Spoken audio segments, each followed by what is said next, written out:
আজকের ভিডিওতে অষ্টম শ্রেণীর প্রথম ভাষা বাংলার মডেল অ্যাক্টিভিটির টাস্ক আলোচনা করব, যা আগস্ট মাসে তোমাদের বিদ্যালয় থেকে দেওয়া হয়েছে। এটাকে তোমরা পার্ট 5ও বলতে পারো। এর উত্তর সুন্দর করে খাতায় লিখে রাখবে এবং যবে বিদ্যালয় থেকে বলা হবে সেই দিন বিদ্যালয়ে দিয়ে আসবে।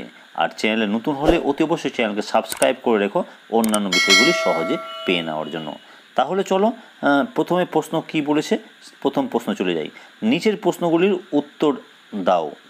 1 নম্বর প্রশ্ন দেখো, দাঁড়াও কবিতায় মানুষের পাশে দাঁড়ানোর আত্মটি কীভাবে ধরা দিয়েছে? উত্তর, প্রদত্ত কবিতাতে কবি মানুষের মনুষ্যত্ববোধ, যার মধ্যে লুকিয়ে আছে মানুষের সমস্ত সদ্গুণগুলি, সেই বোধকেই মানুষের পাশে এসে দাঁড়াতে অনুরোধ করেছেন।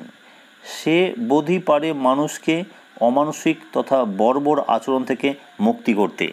বর্তমান সময়ে মানুষ হিংসায় মত্ত হয়ে মানুষের ওপর অত্যাচার করতে কুণ্ঠিত হয় না। সমাজ থেকে সত্য সুন্দরকে তারা মুছে ফেলছে। তাই কবি সেই মনুষ্যত্ববোধ সম্পন্ন বিবেকবান মানুষকে সেই সমস্ত উৎপীড়িত অসহায় মানুষদের পাশে এসে দাঁড়ানোর আহ্বান জানিয়েছেন। এবার দেখো 2 নম্বর প্রশ্ন কি বলছে, লাঠি ধরলে বটে। বক্তা কে? কার সম্পর্কে তার এই উক্তি? উক্তিটির মধ্য দিয়ে তার কোন মনোভাবের পরিচয় পাওয়া যায়? উত্তর দেখো, শরৎচন্দ্র চট্টোপাধ্যায় রচিত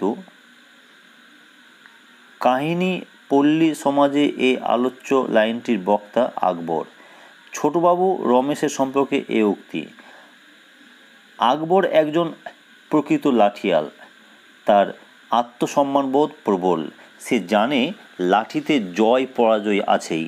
রমেশের লাঠি আঘাতে সে আহত হয়, তার মাথা দিয়ে রক্ত ঝরে, কিন্তু 5খান গাঁয়ের লোক তাকে সর্দার বলে মানে।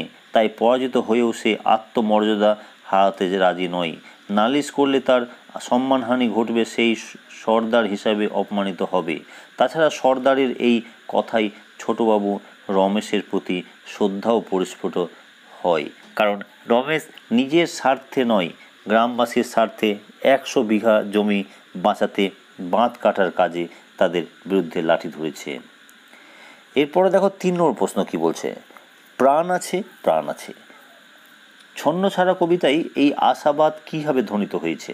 উত্তর দেখো, একটি বেওয়ারিশ ভিখারি গাড়ি চাপা পড়ায় একদল ছন্নছাড়া বেকার যুবক ফাঁকা ট্যাক্সি খুঁজছিল এবং সেটি পেয়ে যাওয়ার গাড়িটাকে নিয়ে তাড়াতাড়ি তারা ঘটনাস্থলে যায়। রক্তে মাংসে দলা পাকিয়ে যাওয়া শরীরটিকে তারা পাঁজা কলা করে তুলে নেয় ট্যাক্সিতে।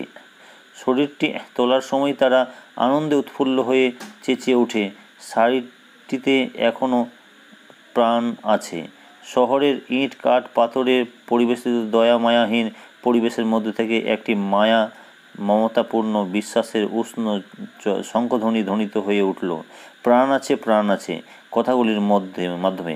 কারণ প্রাণ থাকলেই মর্যাদা থাকে এবং সমস্ত বাধা প্রতিবন্ধকতার বাইরেও থাকে অস্তিত্বের অধিকার। সেটি ঘোষিত হয়েছে আলোচ্য কবিতায়। এবার দেখো 4 নম্বর, শিমুল গাছ অনেক দেখেছি। গাছের কথা গদ্যাংশে শিমুল গাছের প্রসঙ্গ লেখক কীভাবে স্মরণ করেছেন? উত্তর দেখো, শিমুল গাছের ফল পাকার পর রৌদ্রে তা ফেটে যায়। এই ফলের বীজ তুলোর সঙ্গে বাতাসে উড়ে। লেখক যখন ছোট ছিলেন তখন এই শিমুল গাছের উড়ন্ত বীজ ধরার জন্য হাত বাড়িয়ে ছোটাছুটি করতেন। বীজগুলি তুলোর সঙ্গে মিশে বাতাসে উড়তে থাকতো বলে তা তিনি ধরতে পারতেন না। এইভাবে তিনি ছেলেবেলাকার কথাকে স্মরণ করেছেন। এবার দেখো 5 নম্বর প্রশ্ন, বিশ্বের বুকে ফেটে বয়ে যায় এই গান। কোন হতাশার কান্না বিশ্বজুড়ে বয়ে যায়? আলোচ্য অংশটি কবি বুদ্ধদেব বসুর লেখা হাওয়ার গান নামক কবিতা থেকে নেওয়া হয়েছে। হাওয়া নিজের বাড়ি খুঁজে বেড়ায় সব জলে সব তীরে, পাহাড় বন্দরে, নাগরিক ভিড়ে, অরণ্যের মাঝে, প্রান্তরে, শূন্য তেপান্তরে, এক স্থান থেকে অন্য স্থানে অবিরাম অবিচলভাবে হাওয়া তার আশ্রয় সন্ধান করে চলে। হাওয়ার এই অবিরাম সন্ধান শেষ পর্যন্ত ব্যর্থ হয়, কারণ হাওয়া এক স্থানে স্থির হয়ে থাকতে পারে না, তাদের বিশ্রাম নেই, নিরন্তর ছুটে চলাই তাদের নিয়তি। তাই হাওয়া কোথাও নিজের আশ্রয় খুঁজে পায় না, আশ্রয়হীন হওয়ায় যন্ত্রণা হতাশার কান্না হিসেবে ফুটে উঠেছে। এবার 4 নম্বর প্রশ্ন দেখো। ছেলের কথা শুনেই বুকুর মা মাথায় বজ্রাঘাত। বুকুর কোন কথাই তার মা অতিথিদের সামনে অস্তিত্বে পড়লেন? বুকুর মুখ থেকে উত্তরপাড়া থেকে ছেনু মাসির এসেছেন শুনে বুকুর মা বিরূপ মন্তব্য করেছেন। বলেছিলেন, অসময়ে বাড়ির লোক বেড়াতে আসা তিনি একদম পছন্দ করেন না, কিন্তু অতিথিদের সামনে এসে তিনি ভীষণ আনন্দের সঙ্গে তাদের অভ্যর্থনা জানান এবং এতদিন আসেননি কেন তা নিয়ে অভিমান প্রকাশ করতে থাকেন। মায়ের এই পরিবর্তন দেখে বুকু হঠাৎ সবার সামনে মায়ের সেই বিরূপ মন্তব্যগুলিকে বলতে শুরু করলেন। তার মা অতিথিদের সামনে অস্বস্তিতে পড়ে যান। 7 নম্বর, পাড়াগাঁ দুপোহর ভালোবাসি কবিতায় গ্রাম জীবন সম্পর্কে কবির যে অনুভূতি প্রকাশ ঘটেছে তার পরিচয় দাও। উত্তর দেখো। পাড়াগাঁ দুপোহর ভালোবাসি কবিতার বিষয়বস্তু বিশ্লেষণ করলে দেখা যায় পাড়াগাঁয়ের দুপুরবেলার এক বাস্তব চিত্র ফুটে উঠেছে। পাড়াগাঁয়ের দুপুরে রৌদ্রস্তপে পরিবেশ বেশ কিছু ছবি দেখা যায়, যেমন শুকনো পাতা, শালিক পাখির কণ্ঠস্বর, জলসিঁড়ি নদীর পাশে ছন্দহীন বুনো চালতলার ডাল ঝুলে পড়া মালিকহীন জীর্ণ ফোপরা নৌকা, জলসিঁড়ি নদীতে উদ্দেশ্যবিহীন ভাসতে থাকা, এই সমস্ত চিত্র কবির চোখে ভেসে উঠেছিল। দুপুরবেলার এই রৌদ্রতপ্ত পরিবেশ কবির মনে যে স্বপ্নের আবেশ সৃষ্টি করে তাতে কোনো গল্প, কোনো কাহিনী বা কোনো স্বপ্ন বাসা বাঁধে তা কেউ বলতে পারে না। পারে শুধু প্রান্তর আর প্রান্তরের শঙ্খচিল সব কিছুর মধ্যে।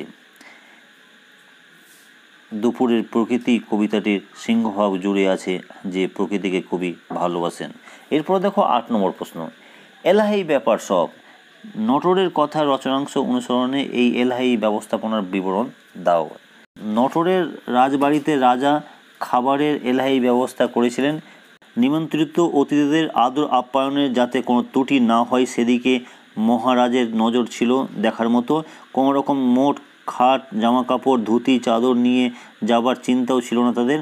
সব কিছুরই ব্যবস্থা করেছিলেন মহারাজ। স্পেশাল ট্রেনে যাওয়ার সময় প্রত্যেক স্টেশনে লোক দিয়ে তদারক করতেন মহারাজ। স্টিমারে ওঠার পর সেখানেও খাওয়ার দাওয়ারের আয়োজন ছিল দেখার মতো। মাছ, মাংস, ডিম, মিষ্টি কোনো কিছুরই কমতি ছিল না। এমনকি সকালের দিকে কার কীরকম পানীয় প্রয়োজন, নেশা কী ছিল সেদিকেও মহারাজের দৃষ্টি ছিল। হুঁকো, ডাবের জল, সোডা কোনো কিছুরই অসুবিধা ছিল না। রাজবাড়িতে যাওয়ার পর সেখানকার আয়োজনও ছিল দেখার মতো। রানীমা নিজের হাতে পিঠে পায়েস করে পাঠাতেন। নটোরের ব্যবস্থায় মাছ, মাংস, ডিম কিছুই বাদ যায়নি। হলুইকর বাড়িতে বসিয়ে নানা রকম মিষ্টি তৈরির আয়োজন করা হয়েছিল। কার কোন জিনিস প্রয়োজন চাকর বাকরকে একবারে শিখিয়ে পড়িয়ে রাখা হয়েছিল। এমনকি লেখকের মতো তরুণদের নিছক মজার আবদার রাখতেও চায়ের সঙ্গে গরম সন্দেশ খাওয়ার জন্য হালুইকর খাবার ঘরের সামনেই সন্দেশ বানাতে নির্দেশ দেওয়া হয়েছিল। এবার দেখো 9 নম্বর প্রশ্ন। গড়াই নদীর তীরে কাব্যাংশে প্রকৃতি চিত্র কীভাবে উদ্ভাসিত হয়ে উঠেছে? পল্লীকবি জসীমউদ্দীনের লেখা গড়াই নদীর তীরে কবিতাটি পল্লী প্রকৃতির সহজ স্বাভাবিক রূপ নিয়ে চিত্রিত। প্রকৃতির এই অনাবিল সৌন্দর্যে কোনো আরোপিত বাহ্য কৃত্রিমতা নেই। তাই কবিতায় দেখা যায় কুটিরখানি যেন লতাপাতা আর ফুলের মায়ায় সমাচ্ছন্ন। মাচানের উপর শিমলতা আর লাউ কুমড়ো ঝড় আবৃত রয়েছে, সেগুলি ফুলে ফুলে ভরে ওঠে রঙিন আলপনা সাদৃশ্য, আর গাছের ফুলগুলি যেন উঠোনের কোণে হাওয়ায় দুলতে থাকে। এই উত্তরগুলি সুন্দর করে তোমরা খাতায় লিখে রাখবে এবং জয় বিদ্যালয় থেকে বলা হবে সেদিন দিয়ে আসবে। আর চ্যানেলে নতুন হলে অতি অবশ্যই চ্যানেলকে সাবস্ক্রাইব করে রাখো অন্যান্য বিষয়গুলি পাওয়ার জন্য।